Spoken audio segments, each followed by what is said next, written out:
Friends, जब सागर शांत हो तो जहाज के चालक को अधिक होशियार से जहाज चलाने की आवश्यकता नहीं पड़ती। लेकिन जैसे ही तूफान आता है और जहाज डूबने का खतरा पैदा होता है, तब यही चालक या कप्तान अधिक सावधानी बरतने लगता है।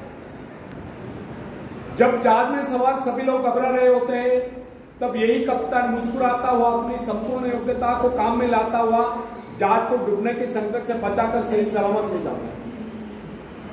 वास्तविक ऐसी योग्यता की परीक्षा दुख और संकट के समय में होती है। जब कोई इंसान थोड़ी पूंजी लगाकर अपने व्यापार का विस्तार करता है तो उसे वर्षों तक कठोर परिश्रम करने पड़ते हैं। इस परिश्रम से वह कुछ कमाने लगता है। यह परिश्रम ही उसके विजय का प्रतीक होते हैं। अपने ग्राहकों को शब्दजाल में फंसाकर वह अपने व्यापार को बढ़ाता है और एक दिन सफल व्यापारी बन जाता है। बाद में छोटे मोटे कारोबारी संकट उसका कुछ नहीं बिगाड़ पाता। जो लोग इससे पहले उसे कम पूंजी वाला समझकर उसका मजाक उड़ाया करते थे, आज वही लोग उसकी सफलता की प्रशंसा करते नजर आते हैं। इसे कहते हैं अपने हाथों अपने भाग्य का निर्माण, आत्मशक्ति का चमत्कार। फ्रेंड्स,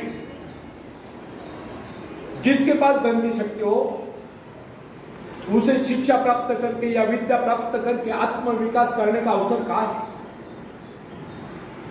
वह तो धन की शक्ति पर निर्भर होकर यही सोचता रहता, मैं चाहूं तो विद्वानों को खरीद सकता हूं। लेकिन फ्रेंड्स, जो विद्या प्राप्त करना सबसे जरूरी समझता है, वह रात रात भर अध्ययन करता रहता है, क्योंकि उसे पता है कि उसका कोई सहारा नहीं है। सहारा बनेगा तो वह उसका अपना स्वयं का ज्ञान।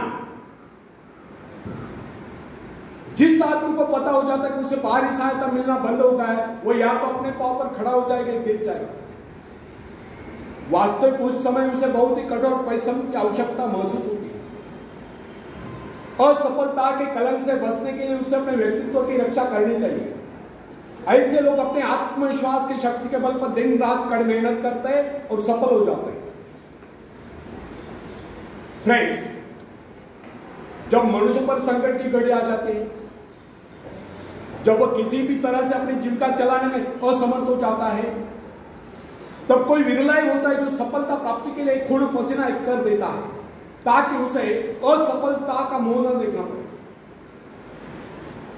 संकट काल में ही तो मनुष्य की बुद्धि का पता चलता है। कई बार ऐसे अवसर पर ऐसी सफलता मिलती है जिसकी मनुष्य ने सपने में भी आशा नहीं की होती। वो स्वयं सोचने लगता है कि मुझे इतनी सफलता कैसे मिली।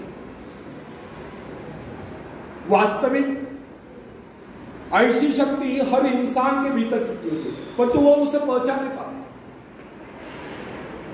जैसे वो संकटों से गिर जाता है, वैसी यह शक्ति बाहर निकलकर उसकी सहायता करने आ जाती है।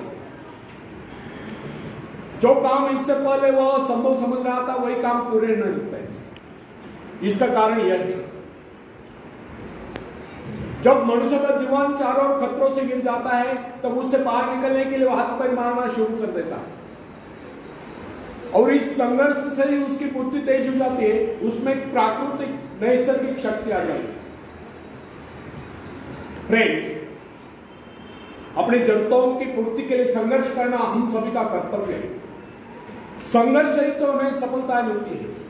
जिनमें संघर्ष करने की इच्छा ही न हो, वह तो असभ्य और जंगली कहलाए। आवश्यकता तथा आवश्यक पदार्थों की दुर्लभता ही सदा से मानव जाति के विकास का कारण रही है। हर सभ्यता और संस्कृति का आधार है श्रम और संघर्ष। फ्रेंड्स, आवश्यकता ही आविष्कार की जगह है। यह जरूरत का ही कमाल है जिसने मानवीय सभ्यता को कहां से कहां पहुंचा दिया। अश्म युग से संगणक युग तक, जरूरत ही लक्ष्य का निर्धारण करती है। इसे पाने के लिए वैज्ञानिक तथा शोधकर्ता जी जान से जुट जाते हैं। मनुष्य की गुप्त शक्ति का पता उस समय चलता है जब कोई जरूरत आकर उसके सामने खड़ी होती है, उसकी पूर्ति के लिए वो संघर्ष करता है। मनुष्य की यह गुप्त शक्ति आपातकाल में ही प्रकट होती है। इसका सीधा अर्थ यह हुआ,